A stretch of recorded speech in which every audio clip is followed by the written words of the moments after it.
Hello friends, आज के video में हम बात करेंगे सबमरीन के बारे में। सबमरीन पानी के चलने वाला वो हथियार है जो दुश्मनों को किसी भी टारगेट को भेज सकता है।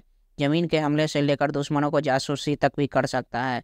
तो आइए जानते हैं कि सबमरीन कैसे काम करती है। यह एक तरह के सबमरीन पानी के अंदर चलने वाला जहाज है। यह एक ऐसी मशीन है जो आज के वक्त में दुनिया के सभी बड़े देश अपनी अपनी नौसेना में इस्तेमाल करते हैं। सवाल यह उठता है कि इतने बेहतर मशीन को बनाया किसने, यह आइडिया किसका था, सबसे पहले सबमरीन कब और किसने बनाया। आज का वीडियो बहुत इंटरेस्ट होने वाला है। यह वक्त था साल 1578 का, जब एक ब्रिटिश वैज्ञानिक ने एक ऐसे जहाज की कल्पना की जो पानी के भीतर चल सके। उसने एक किताब भी लिखी और दुनिया के सामने पेश की, लेकिन दुनिया के लोगों ने उन पर हंसना शुरू कर दिया। 50 साल के बाद वह दिन आया, साल 1620 का, जब यूनाइटेड किंगडम का भौतिक वैज्ञानिक, जिनका नाम कॉर्नस डरवेल था, उन्होंने 50 साल लिखे किताब को ध्यान से पढ़ा तो यकीन हो गया कि अगर इस बात को फॉलो किया जाए तो पानी में चलने वाला जहाज बनाया जा सकता है। उसने ऐसा ही किया। उसने तत्काल प्रभाव से उसने इंग्लैंड के राजा को बताया। वैज्ञानिक की बातें सुनने के बाद उन्होंने प्रोजेक्ट काम करने का आदेश दिया। उन्होंने खर्चे की जिम्मेदारी उठा ली। वैज्ञानिक ने तुरंत फार्मूले पर काम करना शुरू कर दिया। एक समय ऐसा है कि पनडुब्बी तैयार हो गया।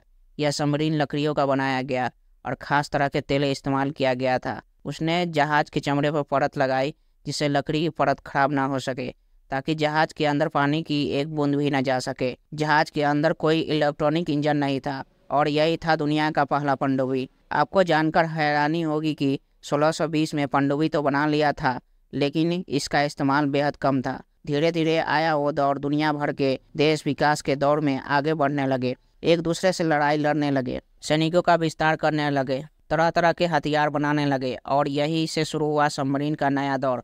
यह वक्त था साल 1770 का, जब अमेरिका के अंदर स्वतंत्रता संग्राम चल रहा था। यह वक्त था दुनिया भर की सैनिक जमीन के साथ साथ पानी में भी अपना कदम बढ़ने लगा था। अब सैनिक समुद्र में राज करने के लिए जहाज का इस्तेमाल करने लगा था, लेकिन समुद्र के ऊपर जो जहाज होते थे उन्हें कोई भी देख सकता था, इसलिए सैनिकों को छुपाने के लिए समुद्र में कोई संसाधन नहीं था। यही वह वजह था जिससे सैनिकों को महसूस होगी कि पानी के अंदर का जहाज जिसमें पानी के अंदर छिप सके। लेकिन 100 साल तक सबमरीन के क्षेत्र में कोई क्रांतिकारी नहीं आए।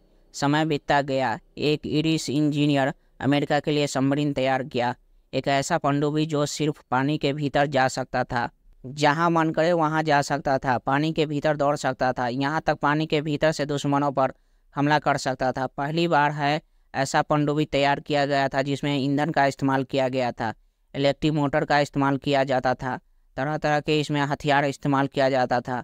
अमेरिका दुश्मन ऊपर पानी के भीतर से भी आराम से हमला कर सकते थे। यही था वर्तमान दुनिया का सबसे पहला पनडुब्बी। यही वजह था कि जॉन हॉलैंड को सबमरीन का पिता कहा जाता है। धीरे धीरे प्रथम विश्व युद्ध का वक्त आया। अमेरिका को देखकर दुनिया भर के देश ने समुद्र पर राज करने के लिए पनडुब्बी बनाना शुरू कर दिया। देखते ही देखते दुनिया भर के देशों ने पनडुब्बी बनकर तैयार कर लिए। अब तक के वर्तमान दुनिया में ऐसे ऐसे पनडुब्बी जिनके पास परमाणु हथियार भी है। दुनिया में कई देशों के पास अपना पनडुब्बी हथियार है, लेकिन भारत की बात की जाए तो भारत के पास एक ऐसा पनडुब्बी है जिनको कोई भी सैटेलाइट नहीं देख सकता, इलेक्ट्रिक सिग्नल का भी पता नहीं लग सकता।